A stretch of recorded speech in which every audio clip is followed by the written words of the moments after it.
ফজলুর রহমানের মতো একজন জঙ্গিবাদীদের সমর্থককে এবং আদালত অবমাননাকারীদেরকে, একজন নারী নিপীড়ককে এবং জুলাই জনতাকে যারা ঢালাওভাবে রাজাকার জঙ্গি ট্যাগিং করেন, এরকম একজন ব্যক্তিকে বিএনপি কেন মনোনয়ন করেছে, আপনারা তাদেরকে এই প্রশ্নটা রাখবেন। ফজলুর রহমান আওয়ামী লীগের বিএনপি শাখার নেতা কিনা সেটা আমরা জানি না, বা ভারতের ইশারায় বিএনপি ফজলুর রহমানকে মনোনয়ন দিয়েছে কিনা সেটা আমরা জানি না। সাংবাদিক বন্ধুদেরকে অনুরোধ করছি যে কার ইশারায় ফজলুর রহমানকে বিএনপি শেল্টার দিয়ে যাচ্ছে এবং এই যে রাষ্ট্রদ্রোহীমূলক, আদালত অবমাননামূলক একের পর এক যে বক্তব্য দিচ্ছে, তারপরে বিএনপি কেন তাদেরকে শেল্টার দিচ্ছে? তারা কি ভারতের পদলেহন করার জন্য, ভারতের প্রিয় ভাজন হওয়ার জন্য, বা শেখ হাসিনার সাথে একটি গোপন আত্মাত রাখার জন্য এবং পুনরায় ফিরে নিয়ে আসার জন্য এই ধরনের কোনো ষড়যন্ত্র করছে কিনা, বা লীগকে নর্মালাইজ করার জন্য এই ধরনের কোনো বিষয়গুলো করছে কিনা? এই জন্য আপনার বিএনপিকে এই প্রশ্নগুলো আপনারা করবেন। কেন তারা ফজলুর রহমানের মতো একজন জঙ্গিবাদীদের সমর্থককে এবং আদালত অবমাননাকারীদেরকে, একজন নারী নিপীড়ককে, যিনি আপনি দেখেছেন একজন নারীর উপরে, নারীকে নিয়েও খুব কটূক্তিমূলক মন্তব্য করেছিলেন, এবং জুলাই জনতাকে যারা ঢালাওভাবে রাজাকার জঙ্গি ট্যাগিং করেন, এরকম একজন ব্যক্তিকে বিএনপি কেন মনোনয়ন করেছে,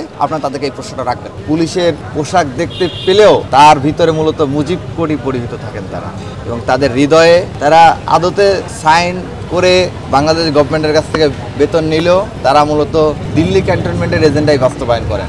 এরাই জুলাইয়ে গণহত্যায় জড়িত ছিল, জুলাইয়ের ছাত্র জনতার উপরে গুলি চালিয়েছে, জুলাইয়ের ছাত্র জনতাকে খুন করেছে, গুম করেছে। গত 15-16 বছর যত গুম খুনের ঘটনা ঘটেছে, প্রত্যেকটা হত্যাকাণ্ডে এই পুলিশ অফিসাররা ইনভলভ ছিল। গতকাল আপনারা দেখেন, আমরা বিস্ময়ের সাথে লক্ষ্য করি, যখন এই খুনি হাসিনার দোসরেরা, আওয়ামী লীগ কোনো রাজনৈতিক সংগঠন নয়, এটি দক্ষিণ পূর্ব এশিয়া তো বটেই, বহির্বিশ্বের সর্ববৃহৎ সশস্ত্র জঙ্গি সংগঠন। এটি শুধুমাত্র আমার বক্তব্য নয়, এটি এখন আদালত দ্বারা প্রমাণিত এবং আন্তর্জাতিক মানবাধিকার সংগঠনগুলো দ্বারা প্রমাণিত, এমনকি জাতিসংঘের মানবাধিকার কমিশনের রিপোর্টে আপনারা দেখেছেন। সুতরাং আওয়ামী লীগ কোনো রাজনৈতিক দল নয়, এটি বহির্বিশ্বের সর্ববৃহৎ সশস্ত্র জঙ্গি সংগঠন। আমরা এমনও দেখেছি পুলিশের সামনে তারা মিছিল করেছে, কিন্তু পুলিশ তাদেরকে প্রতিহত করে নাই, পুলিশ নির্বিকার হয়ে দাঁড়িয়েছে, তাদের ব্যাপারে কোনো পদক্ষেপ গ্রহণ করে নাই। কিন্তু জুলাই জনতা যখনই মিছিল করেছে, যখনই তারা তাদের প্রতিবাদটি জানিয়েছে, তখনই পুলিশ জুলাইয়ের যে পরাজয়ের প্রতিশোধ, সেই পরাজয়ের প্রতিশোধ নেওয়ার নিমিত্তে